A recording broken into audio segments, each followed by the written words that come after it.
নেত্রকোনা জেলার উত্তর প্রান্তে গারো পাহাড়ের পাদদেশে এক সুন্দর জনপদের নাম সুসং দুর্গাপুর।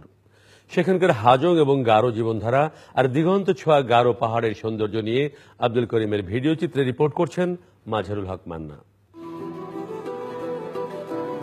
নেত্রকোনার সুসং দুর্গাপুর শহর থেকে যাত্রা শুরু, উদ্দেশ্য গারো পাহাড়।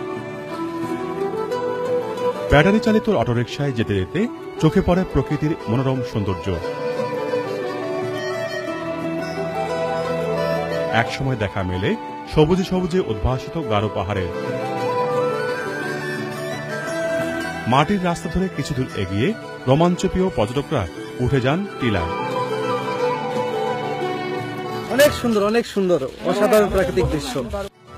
সবুজ গাছের ফাঁকে ফাঁকে নীল আকাশ, আর পাহাড়ি পথে চলতে চলতে দেখা হয়ে যায় পাহাড়ি মানুষদের সাথে। ছোট ছোট কুড়ে ঘর, এখানে বসবাস করে গারো, হাজং এবং কোচ নৃগোষ্ঠীর মানুষ। কিছুটা হলেও ভ্রমণ পিপাসুরা অভিজ্ঞতা নিতে পারেন পাহাড়ি মানুষদের জীবনধারার।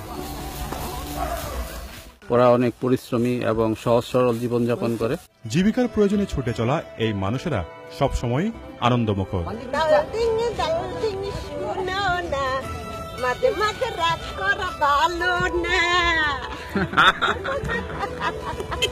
সমতল ভূমিতে সবুজ শস্য ক্ষেত, ক্ষেতের আলপথ ধরে হেঁটে গেলে দৃষ্টি পড়ে ছবির মতো সুন্দর গারো পাহাড়ের, যার অপর পাশে আছে ভারতের মেঘালয় রাজ্যের গারো খাসিয়া পর্বতমালার অংশ।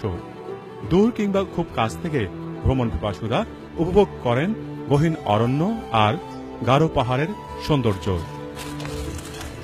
নেত্রকোনার গারো পাহাড় থেকে মাজহারুল হক মান্না, চ্যানেল আই।